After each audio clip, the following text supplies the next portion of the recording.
ಹೋಳಿ ಮತ್ತು ರಂಜಾನ್ ಹಬ್ಬದ ನಿಮಿತ್ತ ಜಮಖಂಡಿ ಗ್ರಾಮೀಣ ಠಾಣೆಯ ಪೊಲೀಸರಿಂದ ರೌಡಿ ಶೀಟರ್ಗಳ ಪರೇಡ್. ಬಾಗಲಕೋಟೆ ಜಿಲ್ಲೆಯ ಜಮಖಂಡಿ ನಗರದ ಗ್ರಾಮೀಣ ಪೊಲೀಸ್ ಠಾಣೆ ಆವರಣದಲ್ಲಿ ಗ್ರಾಮೀಣ ಭಾಗದ ರೌಡಿಗಳ ಪರೇಡ್ ನಡೆಸಲಾಯಿತು.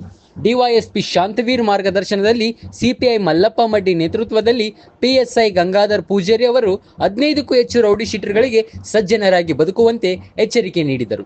ರೌಡಿ ಶೀಟರ್ಗಳ ಮೇಲೆ ಸದಾ ಪೊಲೀಸರು ನಿಗಾ ಇಟ್ಟಿರುತ್ತಾರೆ.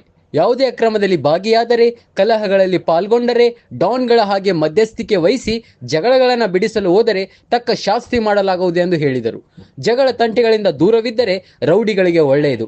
10 ವರ್ಷಗಳ ಕಾಲ ಯಾವುದೇ ರೀತಿಯ ಗಲಾಟೆ, ಜೂಜು, ಕಳ್ಳತನ, ದರೋಡೆ ಮೊದಲಾದವುಗಳಲ್ಲಿ ಭಾಗಿಯಾಗದೆ ಸಜ್ಜನರ ಹಾಗೆ ಬದುಕಿದ್ದರೆ ಅಂತವರ ಹೆಸರನ್ನ ರೌಡಿ ಶೀಟರ್ ಲಿಸ್ಟಿನಿಂದ ತೆಗೆದುಹಾಕಲು ಶಿಫಾರಸು ಮಾಡಿ ಲಿಸ್ಟಿನಿಂದ ತೆಗೆಯಲು ಪ್ರಯತ್ನ ಮಾಡಲಾಗುವುದು ಎಂದು ಹೇಳಿದರು. ಇದೇ ಸಂದರ್ಭದಲ್ಲಿ ಎಎಸ್ಐ ಸವದತ್ತಿ ಹಾಗೂ ಪೊಲೀಸ್ ಸಿಬ್ಬಂದಿಗಳು ಉಪಸ್ಥಿತರಿದ್ದರು. ರಾಜು ಪೋತ್ರಾ ಸಾರಥ್ಯದಲ್ಲಿ ಆರ್ಪಿ ನ್ಯೂಸ್.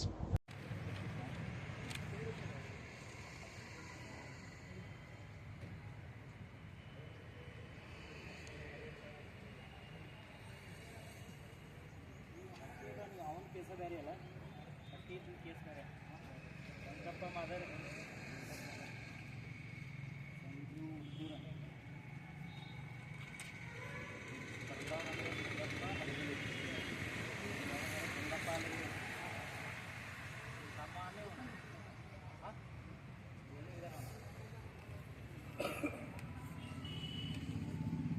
ಕಾಮನ್ ಇನ್ಸ್ಪೆಕ್ಷನ್ ನಿಮ್ಮದು ರೌಡಿ ಶೀಟರ್ ಲಿಸ್ಟ್ನಾಗ ಐತಿ.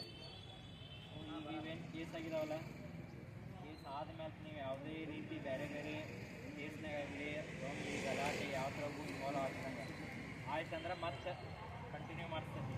ನೀವು ರಿವ್ಯೂ ಅಂತ ಕರ್ತೀವಿ, ನೀವು ಎವ್ರಿ ಇಯರ್ ರಿವ್ಯೂ ಮಾಡ್ತೀವಿ. ಅಂದರೆ ಟೋಟಲ್ ಜನರಲ್ ರಿವ್ಯೂ ಇದು.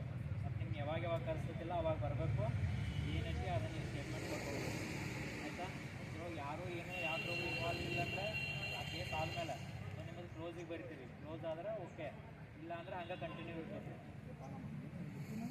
ಇನ್ನೂ ಇಲ್ಲೆಲ್ಲ ಕೇಸ್ ಐತಲ್ಲ, ಹಾಂ ಮತ್ತೊಂದು ಕೇಸ್ ಈಗ ಮತ್ತೊಂದು ಇಲ್ಲ ಅಂದ್ರೆ ನಾವು ಎನ್ಕ್ವೈರಿ ಮಾಡ್ತೀವಿ, ಊರಾಗ ಎನ್ಕ್ವೈರಿ ಮಾಡ್ತೀವಿ. ಕೇಸ್ಗಳಿಂದ ಯಾವುದೇ ರೀತಿ ನಿಮ್ಮದು ಬೇರೆದಾದ್ರು ತೊಂದರೆ ಕೊಡೋದು ಅಂಥದ್ದಿಲ್ಲ ಅಂದರೆ ಕ್ಲೋಸಿಗೆ ಬರಿತೈತಿ.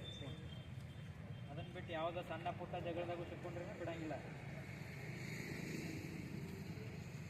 ನಿಮ್ಮ ಬಗ್ಗೆ ಪ್ರತಿಯೊಂದು ಊರಾಗ ಹಾಲ್ಸಲ್ ಹೇಳ್ತಿರ್ತಾರೆ, ನಾವು ಸಮಾಧಾನದ ಸರ್ ಈಗ ಇಲ್ಲ ಅವ ಹಂಗೆ ಜೋರ ಅದಾನ ಸರ್ ಅಂದ್ರೆ ನೀವು ಹೊಲ್ದಾಗ ಕೆಲಸ, ಗೌಂಡಿ ಕೆಲಸ ಏನೇನು ಅದಾವ ನಿಮ್ಮ ಅವ್ನು ಕರೆಕ್ಟಾಗಿ ಮಾಡ್ಕೊತ ಹೋಗಿದ್ರೆ ಅಂದರೆ ಕ್ಲೋಸಿಗೆ ಬರಿತೀವಿ. ಎಷ್ಟು ಟೈಮ್ ಹೇಳಿ ಅದನ್ನು ಕಲ್ಸಕ್ಕೆ ಇದನ್ನು ಟ್ರೈ ಮಾಡ್ತೀವಿ.